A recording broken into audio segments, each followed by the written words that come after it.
Good morning, Peter. How are you? Very well. That's good. Just so that our listeners know, we have Peter Rachow, who is from Compass Building and Pest Inspections, correct? Thank you. Yes. Peter, over the past 2 years, we've had 2 very wet years. Now it appears that this year is going to be pretty dry. How does this change in weather affect a home? Well, obviously the houses sitting on soil will move as the soil changes, and I guess what I'm trying to say is our soil contents are predominantly clay in a lot of areas. Yes. And if we get swelling of the clay in wet times, that can obviously move the house slightly. Then if we start to get dry periods, we will get shrinkage in the clay soils, and then the house will start to move back, obviously following the shrinkage.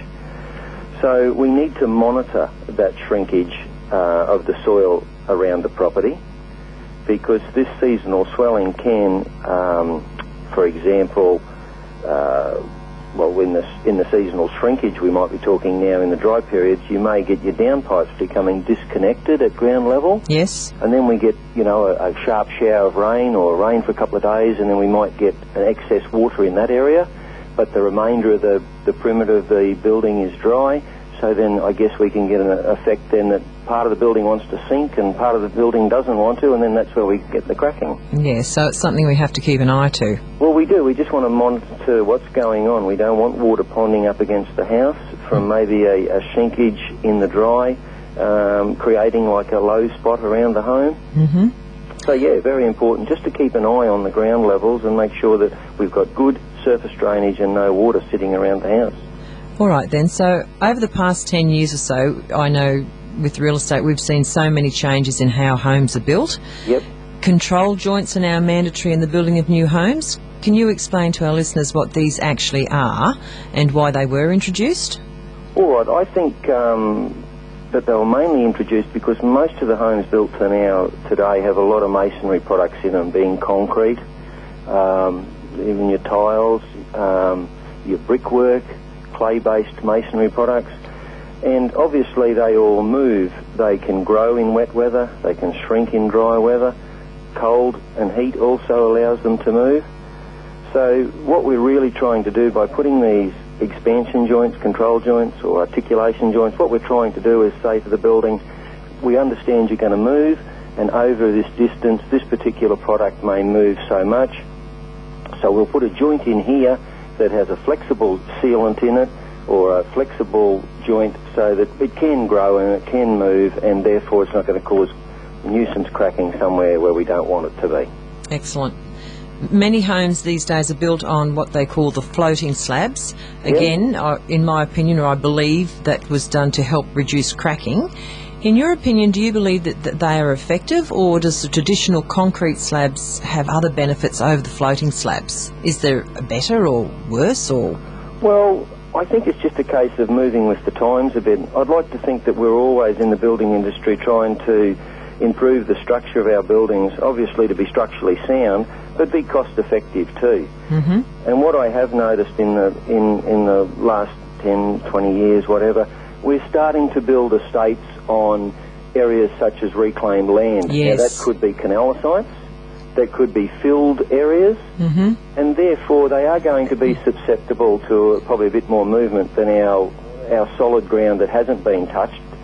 And therefore we've now designed these raft slabs or waffle pad slabs or these types of slabs that can accommodate a bit more movement in the soil foundation. So traditional slabs against them, I think we sort of, in comparison, we're talking about a little bit two different systems. Okay, yes. But obviously both work very well, and I'd like to think that an engineer designing the property would look at the type of soil it's going to sit on, as I said, whether it's reclaimed land or whether it is something of, solid ground that hasn't been touched, then they can design that slab to suit. And that's why your soil testings are so important when you decide to build. Absolutely, yeah. We need to know what we're going to found this house on, so therefore that we can design the slabs. And these slabs certainly do work very well in those high reactive estates where they might move more than others, the ground. Yes. What type of care and maintenance can a homeowner do to try to ease the possibility of cracking that occurs because of our harsh climates here in Queensland? Exactly. Moisture is probably our biggest problem. So we need to maintain the moisture around the building. We're talking about the perimeter of the building, not having any excessive damp or dryness in any particular area. What we want to try and do is create the same moisture right around the building. So whether it be a bit damp or a bit drier than others, that's fine, but so long as we've got the same moisture content all the way around. Now, that can also go down as far as having large trees. If you're going to have them beside the house, you don't want them taking excessive moisture from one particular corner and not another. So, yeah, I think it's just a case of consistent with that, maintaining the moisture. All right, then. If listeners out there are thinking of building a new home, what measures can they take to help build a home that will be, less susceptible to cracking? Does having concrete paving around the home help at all? Absolutely. That's actually probably a little bit more in relation to that question we just talked about on forward. It's about this moisture again. And if you've got a concrete path around the house, you could then satisfy yourself that, especially like making sure it slopes away from the building so that the water doesn't run back towards the building. Yes. That will maintain or help maintain that moisture content evenly around the perimeter of the building. And again, not planting large trees. If you do get a water leak up against the house, make sure that you get that fixed by a plumber, or if it's something you can do yourself, certainly, reduce that dampness. And I guess really it's probably a bit of a cracked record, aren't I, that you just want to maintain this moisture content around your home, not excessive in some areas and dry in others. Well, I don't think you sound like a cracked record. I think it is important, because I know we come across this so much in real estate when it comes to building and pests, and obviously that's your field of expertise. Yeah. If a home does end up with cracking, right, there are variances in the degrees of this problem. Can you talk us through a little bit of what they actually are? Like, you hear people say, oh, well, it's a hairline crack, so how does that relate with the seriousness of structural problems? Well, as you just said, we look at plenty of homes, don't we, when we're doing these inspections over the last whatever years of doing it. And in general, most cracking found in masonry walls is cosmetic, nuisance cracking only. Yes. It could even be ignored, but however, having said that, it should be monitored because we want to protect our investments and we don't want things getting worse than they are. So what I'd have to say to you that is cracking that becomes maybe a little bit larger or serious in the homeowner's mind should be checked. Yes.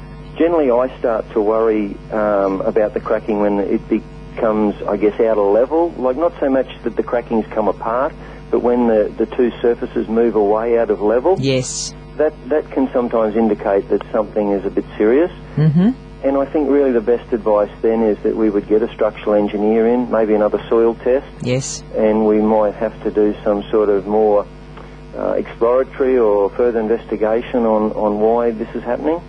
Okay, yes. But generally speaking, most of the cracking I see is that cosmetic cracking. It's interesting to hear you say that, because I know from a real estate agent's point of view, and you can understand it, the moment a prospective purchaser sees that there's a crack, they immediately panic, and and you can understand why, because I mean it's a lot of money that they're looking at investing in their home.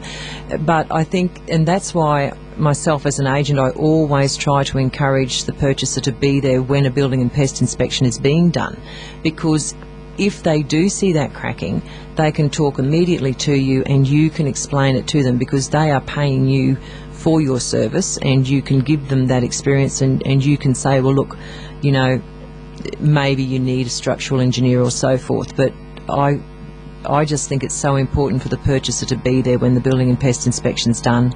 Absolutely. Like we think it's great to have a chat to the people about it, because we're looking at this every day. Yes. And unfortunately for those people, they probably see cracks in homes all the time, but they don't register or think about it. They walk past it and get on with their daily chores.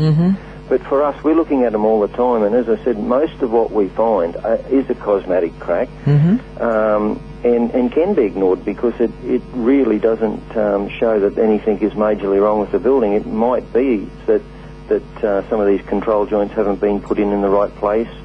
Or in the older homes, they didn't have the control joints. Exactly, yeah. Or it might be that there is a bit of a drainage problem or a large tree nearby or something like that. So all those sorts of things are, I guess, are remedies that we could sort of see and talk to them on site. Lee, I must say, like, the CSRIO put out a great brochure for the homeowner. It's called the Foundation Maintenance and Footing Performance. You can download that off the website of the CSRIO. Right. And it's got some fantastic information. It talks about different soil types. It talks about the size of cracking, when we should be worried and engage an engineer and when we shouldn't. It talks about how far away a tree should be. It's got some great information in it. And I'm sure the CSRO would be happy for them to download those and read those things. That's excellent information. So it's called the Foundation Maintenance and Performance... Footing Performance. Footing Performance. Yeah, it's a homeowner's guide. Yeah. And it's on the... it comes up through the CSRO publishing. That's excellent information. That's great. I actually wasn't aware of that as well, so that's great to have and know about. Yeah, well, it is. It just gives probably what we've talked about there. We've talked very briefly about it, but it goes into it a lot more and gives some great advice on all those questions that you put forward there. And Peter, it's not as if we're trying to scare people out there. I think we're just trying to inform them to be aware of it. It's not always tragic just because you may see a hairline crack in your brickwork. I just think it's to try and make people aware of how they can maintain their home, because it's usually our biggest investment in our life. Yes. And when they do go to sell, if there is a cracking there, they're aware of it and it can be explained. It certainly can. And as we said right in the beginning, it's all about the moisture. And you talked the first question about seasonal swelling and shrinkage of soils because of the change we have. And it's just about being aware that these soils are going to move, and we just need to keep an eye on those things. Peter, I thank you so much for your time. Peter from Compass Building and Pest Inspections, I thank you once again for joining me today. No problem, Lee. Thank you. Bye now. Bye.